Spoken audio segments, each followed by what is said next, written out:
It seems to me that if somebody was all accoutramented out in the fittings of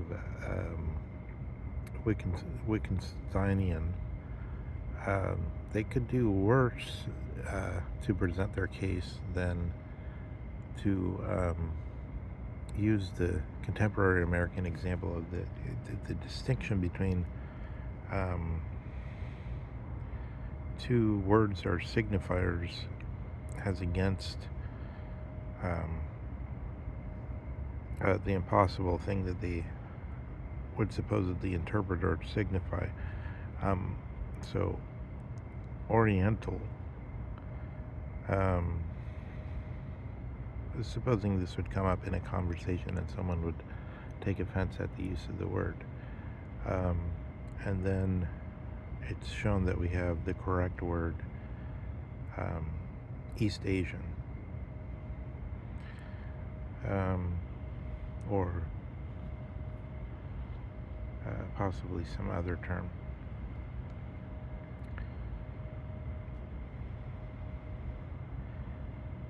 The question of the Sprachspiel would come in, like how are these words used?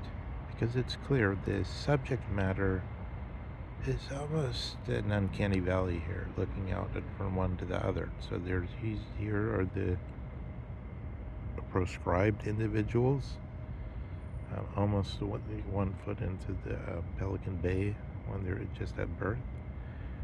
And here are those who who know correct usage and practice it assiduously and perpetually.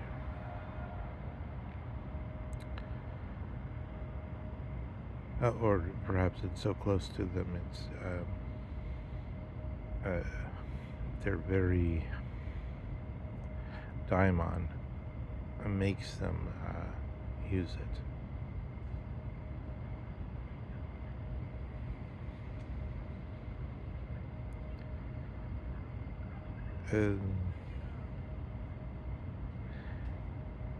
Is that then to be taken as a parallax, which we have two different views? One, supposing we were from the ones that only at some time heard of Edward Said or heard of the notion of Orientalism, or the notion that Oriental, or perhaps without hearing of Edward Said, heard simply for some reason began to take Oriental as being in some way depreciatory or pejorative, or undermining,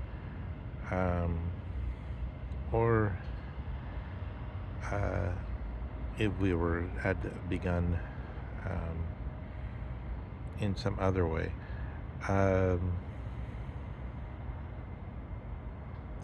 Then there could be a debate about whether it's more important that you were raised in a family that had the already consciousness of the notion that the East Asian was the proper term, or some similar term.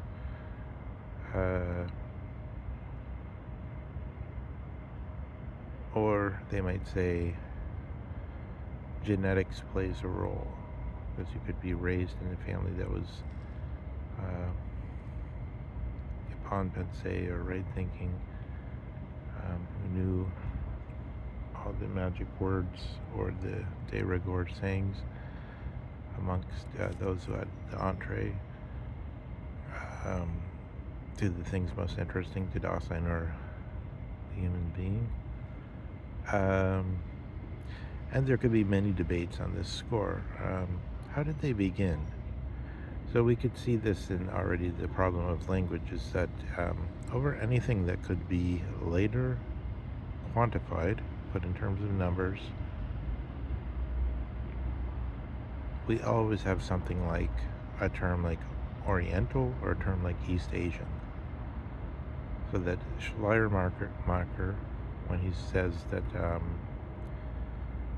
one language is too irrational to be translated, and two, if you know another language, then it means that you've reduced it to whatever you started with. So if you, since in other words, you had a native language, and then when you learned a second language, you put it in some kind of Procrustean um, version of your first language, and then to some extent you may have expanded and mutated into this strange um, glitter of an August night, and seen the lost emotions that were from before. The Suke was enchanted with the songs of Platon.